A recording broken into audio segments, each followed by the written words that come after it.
నమస్తే, welcome to editor analysis. మంత్రుల గుండెల్లో రైళ్లు పరిగెత్తించిన Modi sealed cover. Mass political digital war. Modi master plan. Sealed కవర్ల వెనుక సీక్రెట్ రిపోర్ట్. ర్యాంకింగ్ రేసులో గెలిచింది ఎవరు, వెనుకబడింది ఎవరు? Modi social media class with secret report. Likes, views, engagement మంత్రుల పనితీరుకు కొత్త కొలమానం. డిజిటల్ వార్లో మోదీ నెంబర్ 1. మరి మిగతా మంత్రుల పరిస్థితి ఏంటి? రాజకీయం అంటే ఇక కేవలం సభల్లో మైకులు పట్టుకుని మాట్లాడడం మాత్రమే కాదు, ప్రజల ముందుకు వెళ్ళి ప్రసంగాలు చేయడం మాత్రమే కాదు. రాజకీయ నాయకుడి అసలు ప్రభావం ఇప్పుడు మరో స్క్రీన్పై తేలిపోతుంది. అదే సోషల్ మీడియా స్క్రీన్. ఒకప్పుడు నాయకుడి బలం సభకు వచ్చిన జన సందోహంతో కొలిచేవారు. ఇప్పుడు ఒక పోస్టుకు వచ్చిన ఎంగేజ్మెంట్తో కొలుస్తున్నారు. ఒక వీడియోకు వచ్చిన వ్యూస్తో, ఒక మాటకు వచ్చిన పేర్లతో కొలుస్తున్నారు. ఇదే డిజిటల్ పాలిటిక్స్లో కొత్త గేమ్. మరి ఇప్పుడు ఆ గేమ్ను కేంద్ర ప్రభుత్వం మరింత సీరియస్గా తీసుకుంది. కేంద్ర కేబినెట్ భేటీలో ఒక్కసారిగా మంత్రులు సోషల్ మీడియా పనితీరు చర్చకు వచ్చింది. నెలల తరబడి వారి డిజిటల్ యాక్టివిటీని ట్రాక్ చేసిన ఒక సీక్రెట్ రిపోర్ట్ టేబుల్ పైకి వచ్చింది. అందులో ప్రధాని నరేంద్ర మోడీనే అగ్రస్థానంలో నిలిచారు. మరి ఈ ర్యాంకింగ్ ఎలా వచ్చింది? ఏం లెక్కలు వేశారు? ఎవరెంత యాక్టివ్గా ఉన్నారు? సోషల్ మీడియాను కేంద్ర రాజకీయ వ్యూహంలో ఎందుకు ఇంత కీలకంగా మార్చారు? అసలు ఈ డిజిటల్ రిపోర్ట్ వెనుక మోడీ మాస్టర్ ప్లాన్ ఏంటి? ఇదే ఇప్పుడు ఢిల్లీ పొలిటికల్ సర్కిల్స్లో జరుగుతున్న ఉత్కంఠభరితమైన చర్చ. Watch this special story. సాధారణంగా క్యాబినెట్ భేటీ అంటే దేశానికి సంబంధించిన కీలక నిర్ణయాలు, విధానాలు, ఆర్థిక అంశాలు, పరిపాలనకు సంబంధించిన చర్చలే ప్రధానంగా ఉంటాయి. కానీ ఈసారి జరిగిన క్యాబినెట్ సమావేశంలో అనూహ్యంగా మరో అంశం తెరపైకి వచ్చింది. అదే మంత్రుల సోషల్ మీడియా పనితీరు. మే 1 నుంచి ఆగస్టు 15 వరకు, అంటే దాదాపు 3.5 నెలల కాలంలో కేంద్ర మంత్రుల డిజిటల్ యాక్టివిటీని ప్రధానమంత్రి ప్రత్యేకంగా పరిశీలించినట్లు పిఎంఓ వర్గాలు వెల్లడించాయి. ఇన్స్టాగ్రామ్, ఎక్స్ అంటే ట్విట్టర్, అలాగే ఫేస్బుక్, ఈ ప్రధాన వేదికలపై మంత్రులు ఎలా పనిచేస్తున్నారు, ప్రజలతో ఎంత మేరకు కనెక్ట్ అవుతున్నారు, వారి పోస్టులకు ఎంత స్పందన వస్తుంది, ఏ స్థాయిలో ఎంగేజ్మెంట్ వస్తుంది అనే అంశాల ఆధారంగా సమీక్ష జరుగుతున్నట్లు పలు వార్తా సంస్థల నుంచి కథనాలు వస్తున్నాయి. అంటే ఇది కేవలం ఎవరి ఫాలోవర్లు ఎక్కువ అన్న లెక్క కాదు, డిజిటల్ ప్రపంచంలో ఎవరు ఎంత ప్రభావం చూపిస్తున్నారు అన్నది కొలిచే యత్నం. ఇక్కడే అసలు ట్విస్ట్ మొదలైంది. సోషల్ మీడియా అంటే రోజుకు 1-2 పోస్టులు పెట్టడం కాదు. మంత్రుల అధికారిక ఖాతాల్లో ఎన్ని పోస్టులు వస్తున్నాయి, వాటికి ఎంత స్పందన వస్తుంది, ఒక్కో పోస్టుకు సగటున ఎంత ఎంగేజ్మెంట్ వస్తుంది, మొత్తం ఎన్ని లైక్స్ వచ్చాయి, సగటున ఒక్క పోస్టుకు ఎన్ని లైక్స్ వస్తాయి, ఫాలోవర్లు బేస్ ఎంత ఉంది, ఈ మొత్తం డేటాను పరిగణలోకి తీసుకున్నట్లు నివేదికలు చెబుతున్నాయి. అంటే డిజిటల్ ప్రపంచంలో కూడా ఒక రకమైన రిపోర్ట్ కార్డు తయారైంది. ఎవరు కేవలం పోస్టులు పెడుతున్నారు, ఎవరి పోస్టులను ప్రజలు నిజంగా చూస్తున్నారు, ఎవరి మాటకు స్పందిస్తున్నారు, ఎవరి కంటెంట్ షేర్ చేస్తున్నారు అనే తేడాను గుర్తించే ప్రయత్నం జరిగింది. ఇదే ఇప్పుడు రాజకీయ కమ్యూనికేషన్లో ఒక కీలక మార్పుకు సంకేతంగా కనిపిస్తుంది. ఎందుకంటే సోషల్ మీడియా ఇప్పుడు ప్రచారానికి అదనపు వేదిక కాదు, రాజకీయ ప్రచారంలోనే ఒక ప్రధాన యుద్ధభూమిగా మారిపోయింది.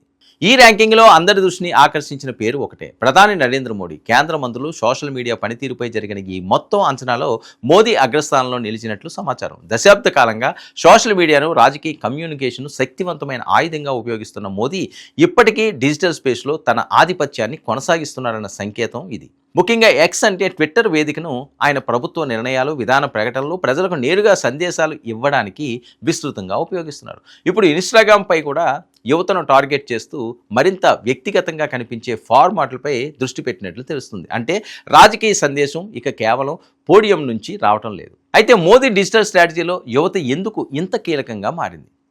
దీనికి ఇటీవల పరిణామాల్లో ఒక క్లూ ఇస్తున్నాయి. విద్యార్థుల ఆందోళనలు, పరీక్షల విధానాలు, పేపర్ లీక్ అంశాలపై సోషల్ మీడియాలో పెద్ద ఎత్తున చర్చ జరిగిన సమయంలో యువతను చేరుకోవడానికి ఇన్స్టాగ్రామ్ వంటి ఫార్మాట్లను ప్రాధాన్యత పెరిగింది.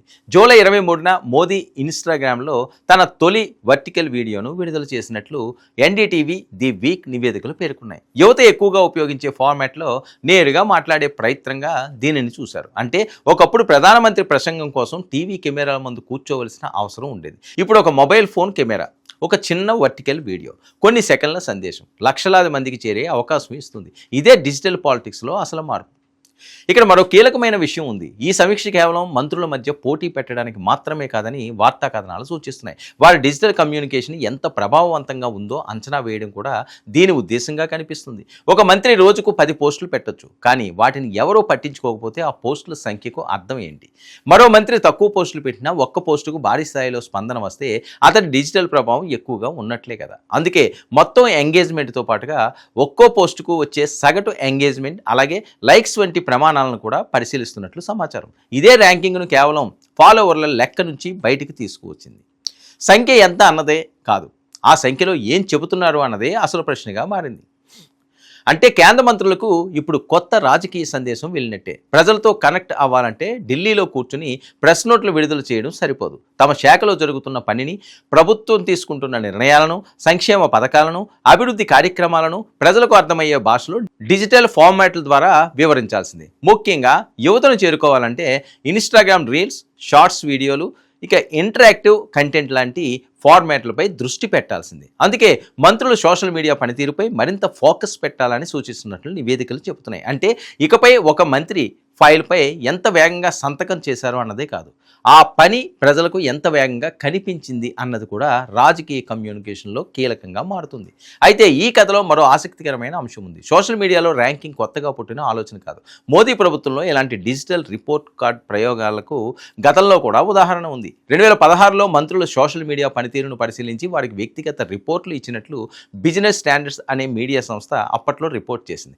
ట్విట్టర్, ఇన్స్టాగ్రామ్, ఫేస్బుక్లతో ఫాలోవర్లు, అలాగే పోస్టుల సంఖ్య, డిజిటల్ యాక్టివిటీ అంశాలను అంచనా వేసినట్లు ఆ కథనం పేర్కొంది. అంటే అప్పట్లో ప్రారంభమైన ప్రయోగం ఇప్పుడు మరింత డేటా ఆధారిత రూపంలో ముందుకు వచ్చినట్లుగా కనిపిస్తుంది. తేడా ఒకటే, అప్పట్లో సోషల్ మీడియా రాజకీయాల్లో ఎదుగుతున్న శక్తి, ఇప్పుడు అది రాజకీయాల్లోనే ఒక ప్రధాన ఆయుధం. ఒకప్పుడు నాయకుడు ప్రజల్లో ఎంతసేపు కనిపించాడు అన్నది ముఖ్యం. ఇప్పుడు అతని ముఖం ప్రజల మొబైల్ స్క్రీన్స్పై రోజుకు ఎన్నిసార్లు కనిపిస్తుంది అన్నది ముఖ్యం. ఒకప్పుడు సభకు వచ్చిన జన సందోహం నాయకుడి ఇమేజ్ని నిర్ణయించేది.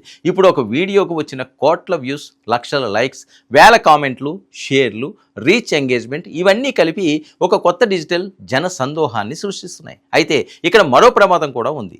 సంఖ్యల కోసం మాత్రమే కంటెంట్ తయారు చేస్తే రాజకీయ సందేశం నాణ్యత తగ్గే అవకాశం ఉంది. అందుకు కేవలం పోస్టుల సంఖ్య కాకుండా అర్థవంతమైన కలయికలు, భేటీలపై కూడా మంత్రులు దృష్టి పెట్టాలని సూచిస్తున్నట్లు వార్తలు చెబుతున్నాయి. అంటే సోషల్ మీడియాలో కనిపించడం మాత్రమే కాదు, ప్రజలతో మాట్లాడడం, వారి స్పందన వినడం, ప్రజలకు సమాధానం ఇవ్వడం డిజిటల్ కమ్యూనికేషన్లో తదుపరి దిశగా మారుతుంది.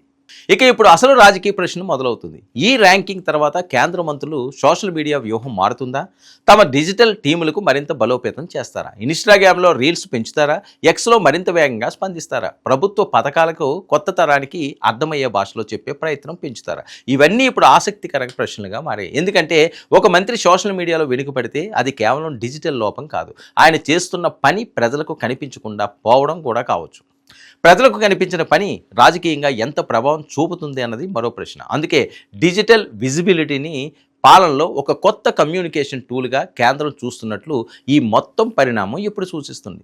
మరోవైపు మోదీ అగ్రస్థానంలో నిలవడం కూడా రాజకీయంగా ఒక సందేశాన్ని ఇస్తుంది. సోషల్ మీడియాను కేవలం యువత కోసం వదిలేయకుండా దేశ రాజకీయ కమ్యూనికేషన్లో ప్రధాన వేదికగా మలచాలన్న వ్యూహాన్ని ప్రధాని స్వయంగా ముందుండి నడిపిస్తున్నారని ఆయన డిజిటల్ ప్రెజెన్స్ సూచిస్తుంది. ఒకే సందేశాన్ని ఒకే సమయంలో కోట్ల మందికి చేరవేయడం, ప్రత్యక్ష మీడియా మధ్యవర్తిత్వాన్ని తగ్గించడం, ప్రభుత్వ నిర్ణయాలను నేరుగా ప్రజలకు వివరించడం, ప్రజాస్పందనను వెంటనే గమనించడం, ఇవన్నీ సోషల్ మీడియా ఇచ్చిన కొత్త శక్తులు. ఈ శక్తిని ఎవరు ఎంత సమర్థవంతంగా ఉపయోగించుకోగలరన్నదే భవిష్యత్ రాజకీయ పోటీకి మరో ప్రమాణంగా మారే అవకాశం ఉంది. కానీ ఈ డిజిటల్ గేమ్లో మరో సీక్రెట్ కూడా ఉంది. ఫాలోవర్లు ఎక్కువగా ఉండడం అంటే ప్రజాదరణ ఎక్కువగా ఉందని కాదు. ఒక పోస్టులకు లైక్ ఎక్కువగా రావడం అంటే ఆ సందేశాన్ని అందరూ అంగీకరించారని కాదు. సోషల్ మీడియా ట్రెండ్, నిజమైన ప్రజాభిప్రాయం ఈ రెండూ ఎప్పుడూ ఒకటే కావు. అందుకే డేటాను ఎలా చదువుతున్నారు అన్నది కూడా కీలకం. ఈసారి జరిగిన సమీక్షలో ఫాలోవర్ల సంఖ్యతో పాటు ఎంగేజ్మెంట్, పోస్టుల పనితీరు, సగటు స్పందన వంటి అనేక ప్రమాణాలను కలిపి చూడడానికి ప్రయత్నిస్తున్నట్లు సమాచారం. ఇదే అసలు డిజిటల్ యాడిట్లో కీలకమైన అంశం. ఇక ఢిల్లీ పొలిటికల్ సర్కిల్స్లో అసలు చర్చ ఇప్పుడు ఇదే. ఈ ర్యాంకింగ్ కేవలం ఒక రిపోర్ట్ కార్డుగా మిగిలిపోతుందా, లేక కేంద్ర మంత్రులు సోషల్ మీడియా వ్యూహాన్ని మార్చేస్తుందా? మోదీ నెంబర్ 1గా నిలిచిన తర్వాత మిగతా మంత్రులు ఆ డిజిటల్ గ్యాప్ను తగ్గించేందుకు ఎలాంటి వ్యూహాలు రచిస్తారు? ఎవరు కొత్తగా యువతను టార్గెట్ చేస్తారు? ఎవరు రీల్స్లో దూసుకుపోతారు? ఎవరు ప్రజలకు నేరుగా స్పందిస్తారు? ఎవరి డిజిటల్ టీం బలపడుతుంది? ఎవరు సోషల్ మీడియా గ్రాఫ్ ఒక్కసారిగా పైకి దూసుకు వెళ్తుంది? ఈ పోటీ ఇక కేవలం లైక్స్ కోసం కాదు, రాజకీయ నెరేటివ్ను ఎవరు కంట్రోల్ చేస్తారన్న దానికోసం. అందుకే క్యాబినెట్ టేబుల్ పైకి వచ్చిన ఈ సోషల్ మీడియా రిపోర్ట్ను చిన్న విషయం అనుకోవడానికి వీల్లేదు. ఇది ఒక మారుతున్న రాజకీయ యుగానికి సంకేతం. ఒకప్పుడు నాయకుడి మాటలు ప్రజల దగ్గరకు చేరాలంటే సభ కావాలి, పత్రిక కావాలి, టీవీ కావాలి. ఇప్పుడు చేతిలో ఉన్న మొబైల్ చాలు. ఒక వీడియో, ఒక పోస్ట్, ఒక రీల్, ఒక హ్యాష్ ట్యాగ్ కొన్ని గంటల్లోనే దేశవ్యాప్తంగా రాజకీయ చర్చను మార్చగలదు. ఈ శక్తిని మోదీ చాలా కాలం క్రితమే గుర్తించారు. ఇప్పుడు అదే డిజిటల్ ఆయుధాన్ని తన కేబినెట్ మొత్తం మరింత సమర్థవంతంగా ఉపయోగించాలని చూస్తున్నట్లు తాజా పరిణామాలు ఇప్పుడు చెబుతున్నాయి. సీల్డ్ కవర్లో ఉన్నది కేవలం కొన్ని సంఖ్యలు కావచ్చు, పోస్టుల లెక్క కావచ్చు, లైక్స్ కావచ్చు, ఎంగేజ్మెంట్ కావచ్చు, ఫాలోవర్ల డేటా కావచ్చు. కానీ ఆ సంఖ్యల వెనుక ఉన్న రాజకీయ సందేశం మాత్రం చాలా పెద్దది. ప్రజలు ఎక్కడ ఉన్నారో రాజకీయ నాయకులు అక్కడే ఉండాలి. ప్రజలు ఏ భాషలో మాట్లాడుతున్నారో నాయకులు అదే భాషలో మాట్లాడాలి. యువత ఏ స్క్రీన్ చూస్తున్నారో రాజకీయ సందేశం ఆ స్క్రీన్నే కనిపించాలి. అదే కొత్త డిజిటల్ పాలిటిక్స్. మోదీ అగ్రస్థానంలో నిలిచిన ఈ ర్యాంకింగ్ ఇప్పుడు మిగతా మంత్రులకు ఒక సిగ్నల్ ఇచ్చింది. డిజిటల్ యుద్ధం మొదలైంది. ఇక ఎవరు ఎంత వేగంగా మారుతారా అన్నదే చూడాలి. రాజకీయ యుద్ధం కేవలం మైదానంలో జరగదు, మొబైల్ స్క్రీన్ పైన కూడా జరుగుతుంది. సభలో గెలిచిన నినాదం కంటే సోషల్ మీడియాలో గెలిచిన నెరేటివ్ వేగంగా ప్రజల్లోకి వెళ్ళొచ్చు. అందుకే ఈసారి క్యాబినెట్లో చర్చకు వచ్చిన సోషల్ మీడియా ర్యాంకింగ్ ఒక సాధారణ రిపోర్టు మాత్రం కాదు, మారుతున్న రాజకీయ కమ్యూనికేషన్కు ఒక డిజిటల్ సిగ్నల్. మోదీ నెంబర్ 1గా నిలిచారు. మరి మిగతా మంత్రులు ఈ డిజిటల్ రేస్లో ఎవరు స్పీడ్ పెంచుతారు, ఎవరి గ్రాఫ్ పైకి వెళుతుంది, ఎవరి గ్రాఫ్ కిందకి జారుతుంది? అసలు ఈ డిజిటల్ వార్లో ఫైనల్ విన్నర్ ఎవరు? పొలిటికల్ స్క్రీన్పై అసలు కథ ఇప్పుడే మొదలైంది. ఇది ఈనాటి editorial analysis. Stay tuned to 99 news.